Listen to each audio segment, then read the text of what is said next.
Long ago, in a kingdom surrounded by emerald hills and crystal rivers, there lived a beautiful princess named Princess Amara. She was admired for her beauty, but even more for her kind heart. When Amara came of age, kings, princes, and wealthy noblemen traveled from distant lands to ask for her hand in marriage.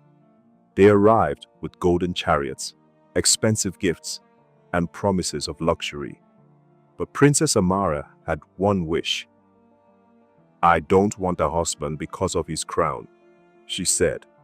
"I want a man with a good heart." One day, while secretly walking through the village, she met a young man named Daniel. He wore simple, worn-out clothes and worked hard, carrying firewood and helping poor families earn their daily bread. Although he looked poor, Daniel treated everyone with kindness and respect. He shared his little food with hungry children, helped elderly people without expecting payment, and always wore a warm smile.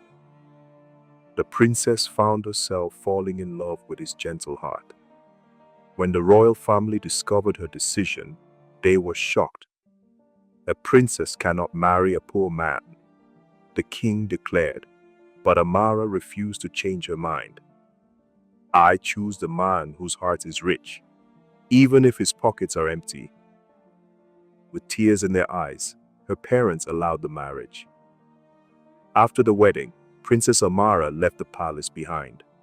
She exchanged silk gowns for simple dresses and traded royal banquets for humble meals. Life became difficult. Some nights, they had only one loaf of bread to share.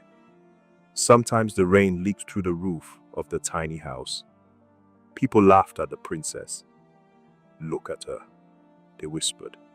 "She gave up a palace for poverty." But Amara never complained. Every morning, she woke before sunrise to cook for her husband. She encouraged him whenever he felt tired. She thanked God for every meal, no matter how small. Her love never changed. Months passed. Daniel quietly watched everything. He saw that Amara never regretted marrying him. She loved him when no one was watching. She respected him when he had nothing to offer. She stood beside him when life became hardest. Then one morning, Daniel smiled. "My love," he said softly, "today I want to show you who I really am."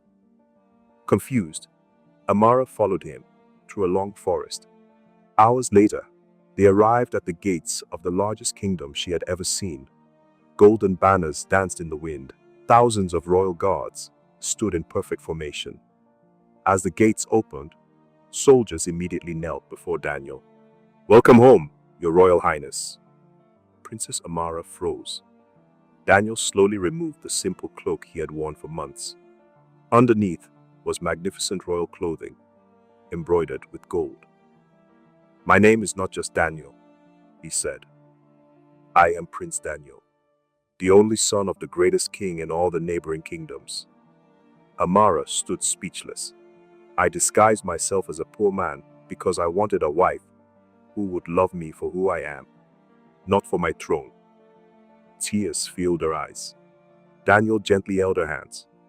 "You passed the test without ever knowing there was one." Moments later, the palace doors opened.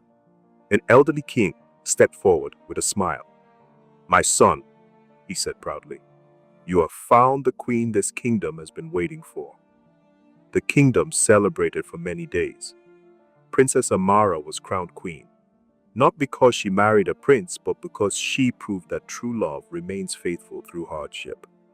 She had loved a man she believed was poor, and in return, she gained not only a kingdom, but also a husband whose heart was even greater than his crown.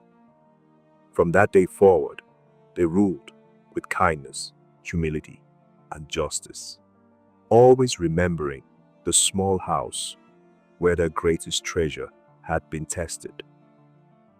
And the people would forever tell their children, never judge a person by what they own.